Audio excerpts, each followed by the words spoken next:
இவ்வாறு திருத்தி அமைக்கப்பட்ட சட்டப்பிரிவு 17A ஊழல் குற்றவாளிகளுக்கு ஒரு டிஃபென்ஸ் ஆர்மர் போல, ஒரு டிஃபென்ஸ் கவசம் போல இருப்பதால் லஞ்ச ஒழிப்பு போலீசாருக்கு தகுந்த சாட்சியங்களுடன் சில ஊழல் குற்றச்சாட்டுகள் வந்தாலும் கூட அந்த ஊழல் குற்றவாளிகளுக்கு எதிராக உடனடியாக ஒரு பிரிலிமினரி என்கொயரியோ ஒரு டீட்டெயில்டு என்கொயரியோ செய்ய முடியாத ஒரு சூழ்நிலை தான் உள்ளது.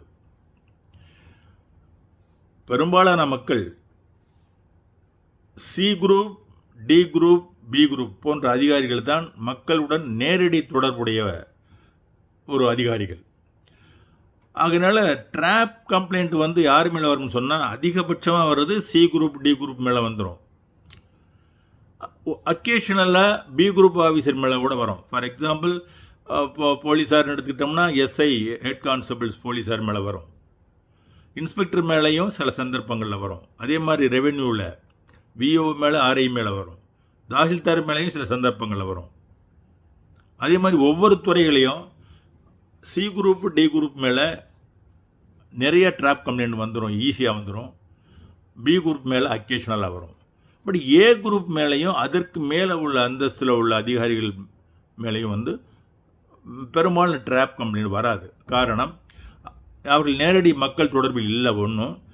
மோரோவர் அவர்கள் அந்த well rooted organised and collusive corrupt activities இருக்கு இல்லையா, அந்த மாதிரி ஒரு ஊழல் சம்பவங்களில் தான் அவர்கள் அந்த வளையத்திற்குள் தான் வருவார்கள்.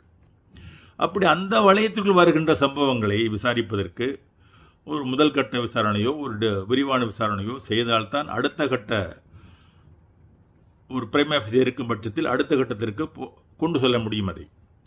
அதற்கு ஒரு டிஃபென்ஸ் கவசமாக இருப்பது தான் இந்த 17A.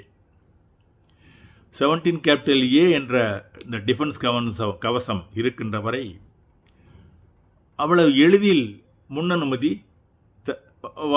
பெற்று அதன் பிறகு ஒரு விசாரணை தொடங்குவது என்பது சாத்தியமில்லாத ஒரு நிலையில் உள்ளது.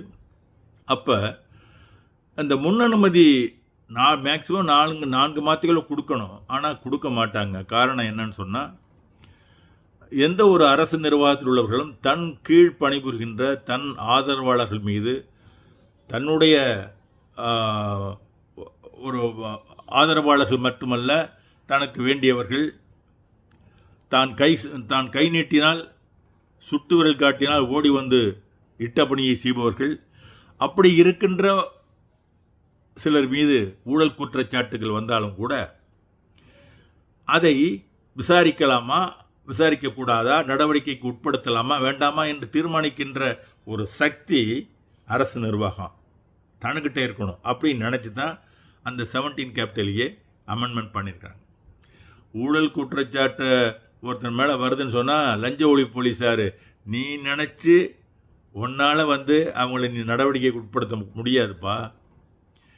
நான் நினைக்கணும், அரசு நிர்வாகத்தில் நடத்துகிற நான் நினைக்கணும், தனக்கு கீழே இருக்கிற இவனை உட்படுத்தலாமா, விசாரணைக்கு உட்படுத்தலாமா வேண்டாமா, இல்லை இவன் செய்கிற ஊழல் குற்றத்தை அப்படியே டைஜஸ்ட் பண்ணி விட்டுடலாமா அப்படிங்கிறத நான் நினைக்கணும்.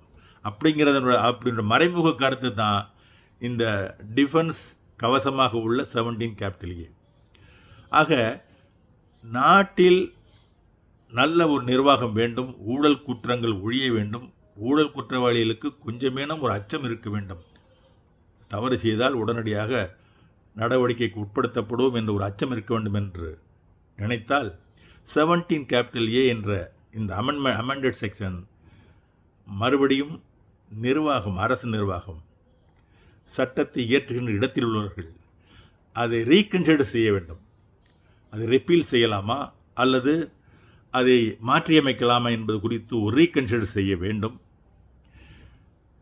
அந்த மாதிரி ஒரு ரீகன்சிடர் பண்ணி 17Aக்கு ஒரு முற்றுப்புள்ளி, ஒரு மாடிஃபிகேஷன் கொடுத்தால் லஞ்ச ஒழிப்பு போலீசாருடைய நடவடிக்கை இன்னும் சிறப்பாக இருக்கும் என்று நான் கருதுகிறேன். நன்றி, வணக்கம்.